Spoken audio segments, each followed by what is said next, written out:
Parliamo oggi di Amarone Vigneti di Iago 2015 della selezione Domini Veneti.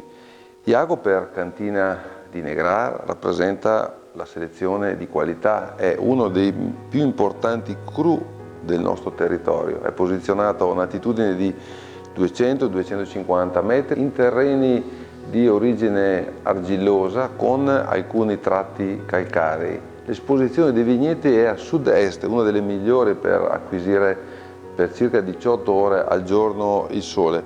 Questa composizione del suolo garantisce alle vigne sempre un'alimentazione sufficiente anche in annate calde, come ad esempio quella che stiamo degustando, il 2015, una delle migliori annate degli ultimi 50 anni. Migliore per la produttività, una produzione scarsa, migliore per l'equilibrio delle piogge, ogni 10-15 giorni 15-20 mm di pioggia garantivano alla vite un'alimentazione equilibrata e soprattutto una produzione scarsissima. Siamo arrivati a settembre con circa 10-15 giorni prima di una normale vendemmia. Le uve che compongono questo vino sono Corvina, Corvinone, Rondinella e circa un 10% di altre varietà autoctone della Valpolicella. L'appassimento è iniziato alla prima settimana di settembre e si è concluso nella prima settimana di dicembre, molto anticipatamente rispetto alle altre annate.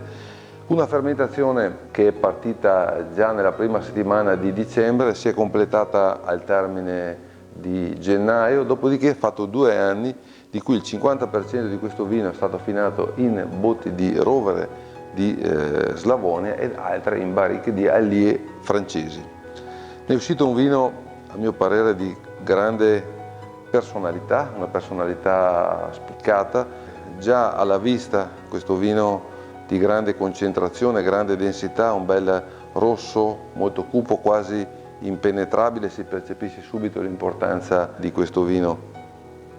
Al bouquet sentiamo un profumo di note di spezie, di ciliegia sotto spirito, di tabacco, di cacao, di cuoio.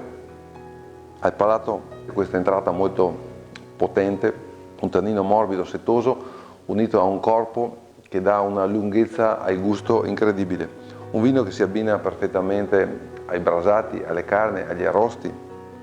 Si può degustare molto bene con formaggi invecchiati, perché no, da degustare anche in ottima compagnia. Soprattutto un vino che ha una grandissima longevità. Potremo degustarlo anche fra 20 anni e potremo riscoprire ancora nuove sensazioni.